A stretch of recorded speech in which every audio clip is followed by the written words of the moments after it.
Today we're going to be looking at why this golf ball is going left of the target, what cause and effect is happening here, and what we can learn about body motion and how it affects your path and your club face at impact. Now remember, misalignments can cause issues as well, so we have to look at where you are lining up. And some areas to look for are your foot alignment, knee alignment, hip alignment, shoulder alignment. But let's take a look at the swing over and over on the right side of the screen, and we're going to try and identify just by looking at this why that golf ball is going slightly left of the target and what we are doing with our body. Now this I see a lot in amateur golfers is how they lose posture, get the weight distribution, weight mismanagement, and how that can cause some club face issues and path issues at impact and rob you of distance. And we usually overswing the driver because we think we have to hit it harder, but in reality it's just staying connected and utilizing your weight distribution correctly and keeping that club face on plane. So let's look at the Barney purple line, and this is a spine angle line, and let's look at ways that we retain that line. So already we can see that left shoulder dipping up.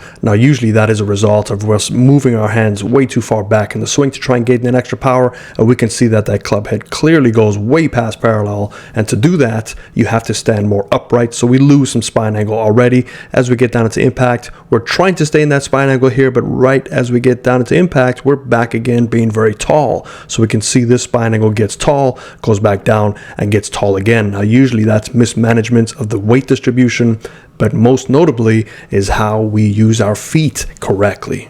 So let's look at why that spine angle is lost. So at the top of the swing, we're going to look at the shoulder tilt, and let's draw that shoulder tilt in green so we can see. So usually that shoulder tilt needs to be perpendicular to your spine angle. As we take that club back, we can see the shoulder tilt at the top of your swing is definitely losing some of that tilt. So there's the new tilt. Let's take a look at Rory on the left side of the screen real quick. Let's draw his Barney purple.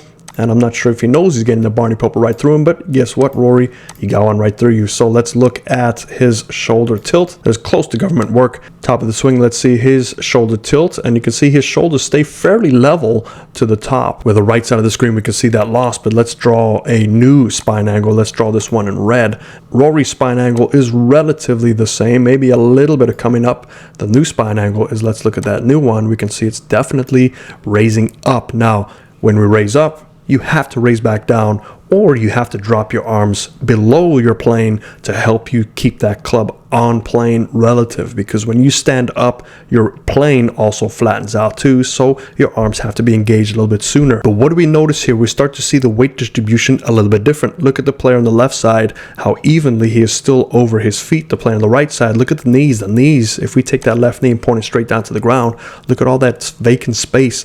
Left knee down, straight down to the ground. You can still, it's just touching or just outside of his left foot.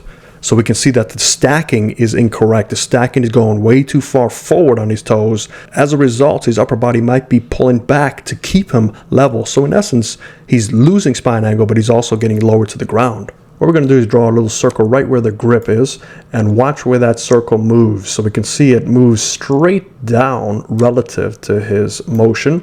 And if we go to the right side of the screen, let's see what happens. We're going to do that same circle, and we're going to see where that club moves, and we can see there.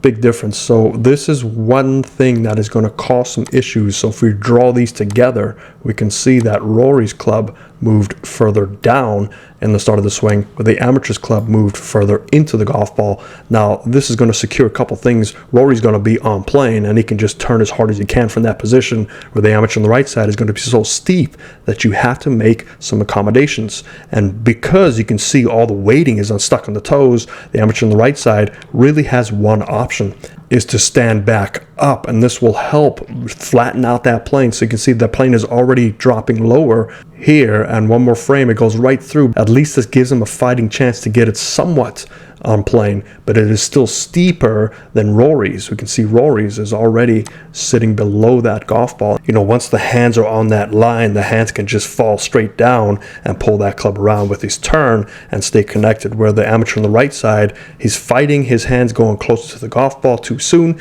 and now he has to stand up to make some room for that right elbow because that right elbow's stuck. So everything in this motion is compensatory due to the fact that he might have overextended and used his body in efficiently, getting towards his toes. As he strikes the golf ball, we can see that golf ball starts left of his target, and then you can see it slowly curving back to the right ever so slightly. So that means the path is going left of the target. Club face might be open to the path. So you have to figure out why that is. So steepness is killing this swing on the right side, and that is probably because the arms extend way too far back to try and steal some power, but you're not stealing power. You are inviting chaos because you have many things now trying to sway the club face, but you are pulled your hands so far off their power source that they are going to be stuck and steep. They can't reconnect fast enough. So two things can change for this amateur. Get the hands more involved to reconnect sooner, but I think weight distribution is a big thing. Right at impact, we're going to look at the right knee specifically, so we can see if we clear up all these red lines, and let's put a Barney purple line just for fun,